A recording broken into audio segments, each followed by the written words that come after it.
Hello दोस्तों, कैसे हैं आप। आज की कहानी का नाम है टीवी। संगीता ऑफिस से निकलते ही एक ऑटो में बैठ गई, मगर वो इस बात से अनजान थी कि उसका पति विनोद उसका पीछा कर रहा है। 1 महीने से वो घर लेट जा रही थी। 5 बजे ऑफिस की छुट्टी हुआ करती थी।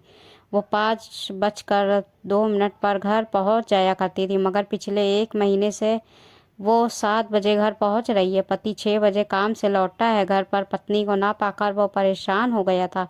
उसने जब पत्नी से पूछा कि इतनी लेट क्यों आ रही हो, तब संगीता ने बताया कि आजकल कंपनी में काम का लोड बढ़ गया है, इसलिए टारगेट पूरा करने के लिए कुछ दिन लेट तक काम करना होगा। वैसे तो वो पत्नी पर शक नहीं करता था, मगर ना जाने कि उसका दिल कह रहा था कि संगीता कुछ गलत कर रही है, इसलिए वो आज उसके पीछे लग गया था। जब संगीता 5 बजे ही ऑफिस से निकल गई, तब उससे पूरा यकीन हो गया वो सचमुच कुछ गलत कर रही है। विनोद को बहुत गुस्सा आ रहा था। वो संगीता के पीछे लगा रहा। वो कुछ देर बाद एक बड़ी सी बिल्डिंग के बाहर ऑटो से उतर गई। फिर वो बिल्डिंग के अंदर चली गई। विनोद जब अंदर जाने लगा तो गार्ड ने उसे रोक लिया। उसे बिना कार्ड अंदर नहीं जाने दिया।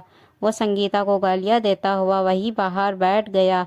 फिर उसने संगीता को फ़ोन करना चाहा, मगर संगीता का फ़ोन स्विच ऑफ आ रहा था।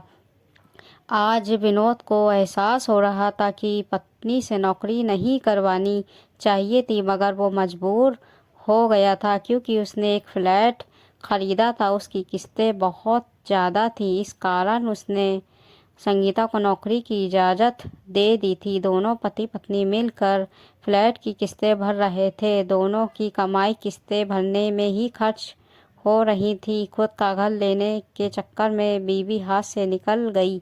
ये सोचकर विनोद को रोना आ गया।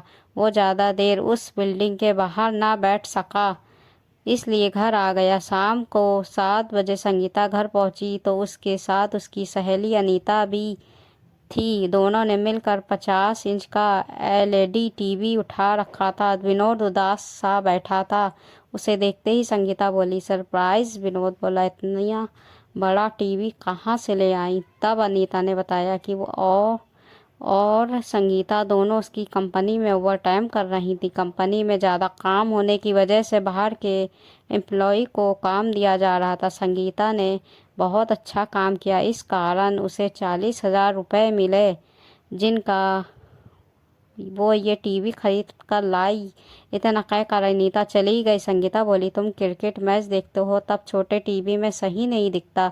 सारे पैसे लोन की किस्त में जा रहे थे, इसलिए मैंने अनीता के साथ उसकी कंपनी में 1 महीने काम किया। तुम्हारी आंखों पर बहुत लोड पड़ता है, इसलिए मैंने सोच लिया था कि तुम्हें एक बड़ा एलईडी ला कर दूंगी। बताओ कैसा लगा। विनोद की आंखों में आंसू आ गए। वो उसके बारे में कितना गलत सोच रहा था। उसे संगीता पर इतना प्यार आया कि उसने उसे कसकर गले से लगा लिया। इतना प्यारा सा हक मिलने पर वो रो पड़ी। बोली, आजकल तुम्हारा प्यार कम हो रहा था। सोच रही थी तुम्हारे लिए ऐसा क्या करूं कि तुम फिर से पुराने विनोद बन जाओ। विनोद बोला, माफ़ कर दो, तुम लेट आ रही थी तब मैं तुम्हारे ऊपर शक करने लगा था। संगीता बोली, माफ़ी मत मांगो, मुझे अच्छा नहीं लगता।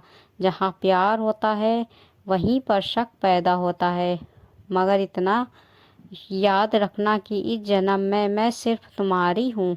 दोस्तों, ये कहानी आपको कैसी लगी। कहानी अच्छी लगी हो तो कहानी को लाइक सब्सक्राइब ज़रूर कर दीजिएगा।